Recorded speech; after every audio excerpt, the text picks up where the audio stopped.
혹한으로 대형 야외 취임식이 취소된 가운데 의회에서 두 번째 취임식을 맞이한 트럼프 대통령은 마가, 즉 미국 우선주의를 외쳤습니다. I will very simply put America first. 파격적인 행동과 은행으로 주목받은 일론 머스크. 트럼프의 부활과 함께 정치권에 화려하게 등장한 그는 연방정부 구조조정을 강도 높게 밀어붙이며 한때 트럼프의 버금가는 권력자로 주목받았습니다. That was on the campaign. The president spoke about that at every rally. The people voted for major government reform, and that's what the people are going to get. They're going to get what they voted for. 취임과 동시에 전 세계를 상대로 관세 전쟁을 예고한 트럼프의 첫 타깃은 이웃 동맹국과 우방국이었습니다. 특히 캐나다는 즉각 보복 관세를 부과했고 트럼프의 51번째 주 발언과 함께 미국에 대한 국민 감정이 최악으로 치달았습니다.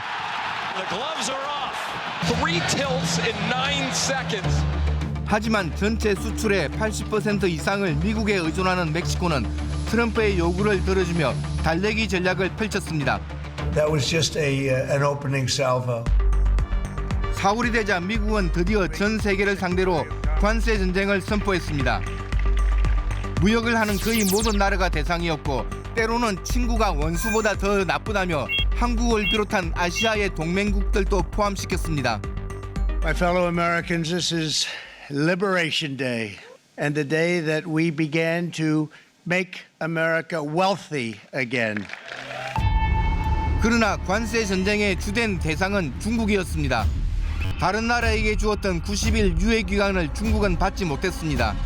10%로 시작한 두 나라의 힘겨루기에 양국이 징벌적 관세를 부과하며 무역이 불가능한 수준까지 올라갔고 히토리오 항만 항공과 같은 비관세 분야로까지 확산됐습니다.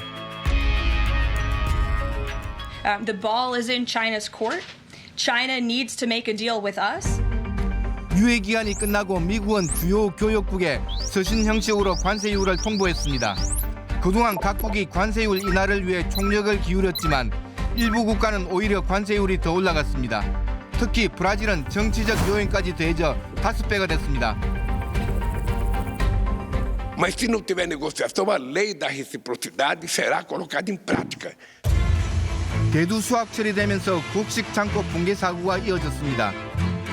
용량을 초과한 과잉 저장이 원인 중 하나로 지목되는데 이는 중국의 미국산 대두 수입 중단으로 팔도가 막혔기 때문이었습니다.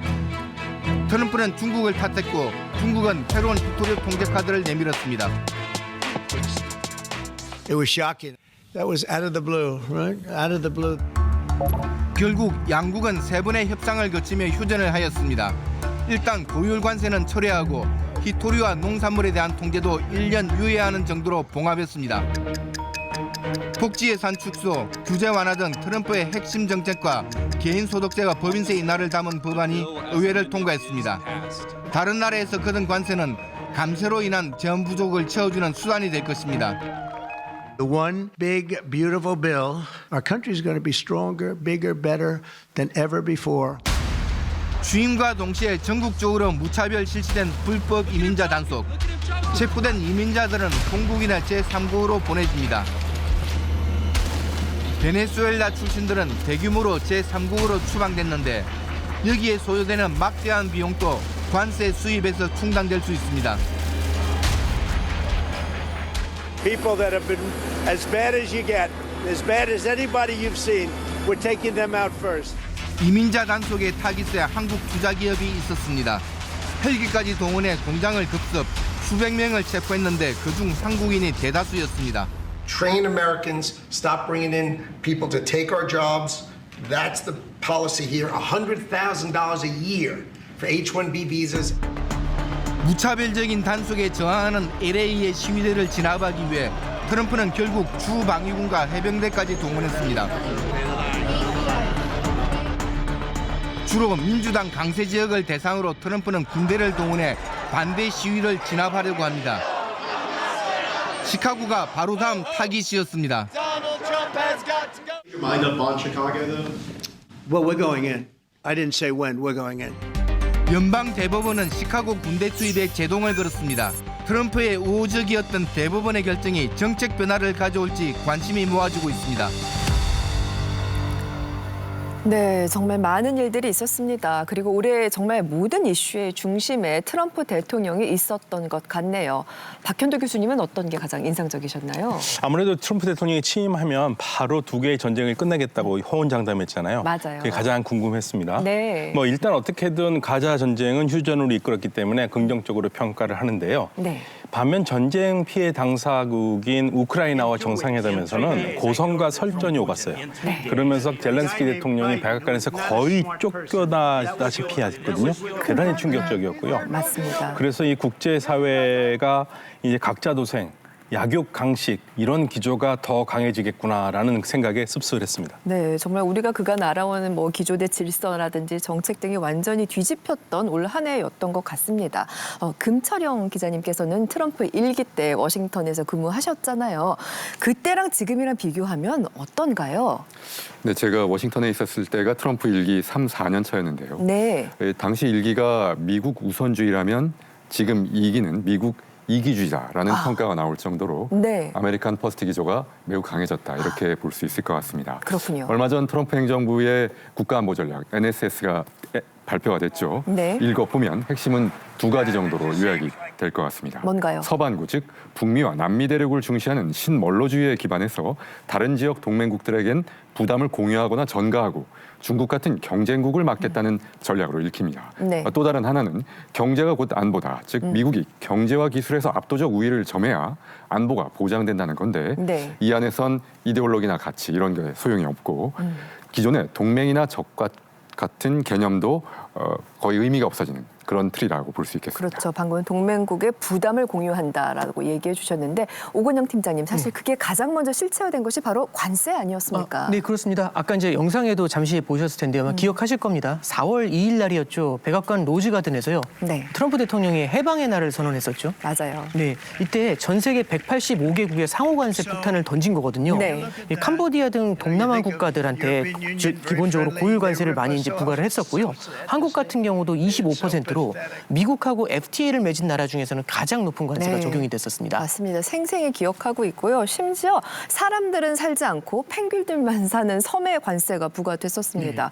그래서 뭐 관세 협상하라는 펭귄부터 반대 시위를 하는 펭귄까지 뭐 각종 조롱 밈들이 쏟아져 나왔던 기억이 나네요. 네, 이제 물론 그 이후에요. 일부 조정이 되긴 했습니다. 네네. 현재는 인도하고 브라질이 50%로 가장 높고요.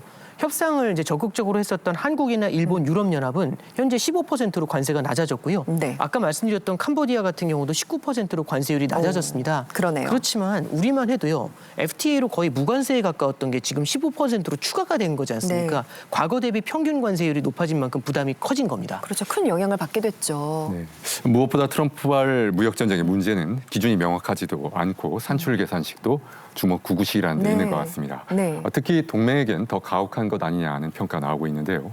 방금 오 팀장님이 언급한 대로 한미 FTA도 무시가 됐죠. 그렇죠. 캐나다의 경우엔 현재 일부 품목을 제외하고는 35%까지 관세가 부과되는 상태입니다.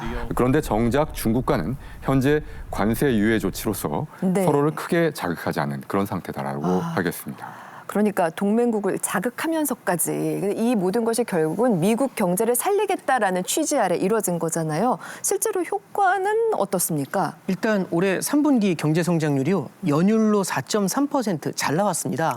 예상보다 1%포인트 이상 높은 수치거든요. 네. 그리고 관세 수입도 증가를 했어요. 네네. 연초부터 지금까지 거둔 관세가요. 2천억 달러에 달하는데 작년보다 배 이상 늘어난 겁니다. 그럼 효과가 있었다는 건가요? 네, 그런데요. 이것만 갖고 낙관하기에는 여전히 변수가 많습니다. 아하. 당장 식료품 수입 물가가 껑충 뛰었거든요. 네. 미국인들이 즐겨 먹는 게 커피하고 소고기인데요. 전년 대비 각각 41%, 12% 가격이 올랐습니다. 많이 올랐습니다. 네, 태양광이나 풍력 부품에 관세를 매기면서 가정용 전기요금이요 7% 가까이 올랐거든요.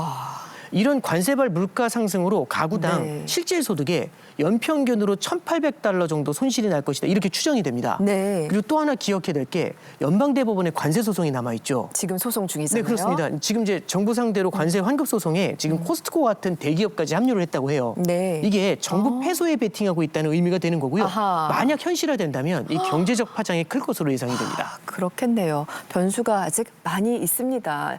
그렇다면 여기에서 미국을 연결해 보다 자세한 이야기 나눠보도록 하겠습니다. 뉴욕 이윤정 PD 특파원, 특파원으로 지내시는 동안 어떤 게 가장 달라졌다고 보십니까? 단연 체감 물가입니다. 제가 뉴욕 특파원으로 온 게 2023년이었는데요. 그때만 해도 맨하튼 인근 퀸즈에서 괜찮은 투룸 아파트를 월세 $2,800 정도면 구했는데 지금은 $3,800에서 $4,000까지 각오해야 합니다. 이러다 보니 렌트 계약을 새로 해야 할 때가 되면 불안함에 밤잠을 설친다는 이들도 많습니다. 또 식당에 가면 음식값도 많이 오른 데다 요즘엔 팁을 20%에서 25%까지 주는 게 당연하게 여겨지다 보니 외식 자체가 큰 부담이고요. 전기요금, 교통비까지 생활의 필수 비용들이 오르다 보니 실제 수치로 드러나는 것보다 물가가 더 크게 올랐다고 느껴지고 있습니다. 네, 정말 듣기만 해도 부담스러운 물가네요. 1년 동안 정말 다양한 소식들을 전해주셨습니다. 취재하면서 어떤 순간이 가장 기억나시나요? 네, 지난 6월이었죠. LA에 주방위군이 투입됐던 현장을 취재했을 때가 가장 어려웠습니다. 시위대와 경찰의 격렬한 충돌로 도시 전체가 혼란 한가운데 있었는데요. 저희가 도착했을 땐 최루탄과 고무총, 기마경찰까지 동원돼 강경한 시위 진압이 이뤄지고 있었습니다.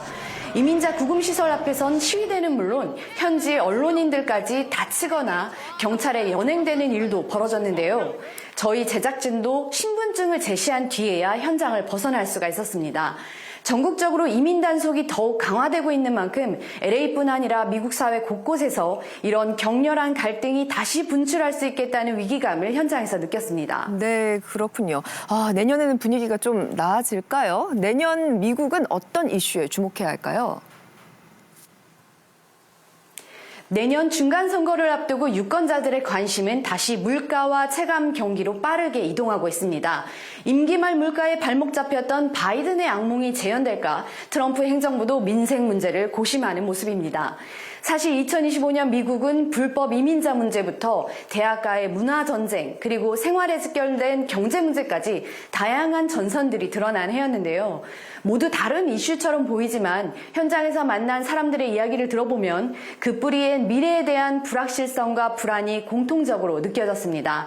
이런 흐름들이 앞으로 미국 사회를 어떤 방향으로 이끌어 나갈지 꾸준히 지켜보겠습니다. 네, 소식 고맙습니다. 이윤정 PD 특파원의 말처럼 앞으로 미국이 어떤 방향으로 나아갈지 정말 궁금합니다.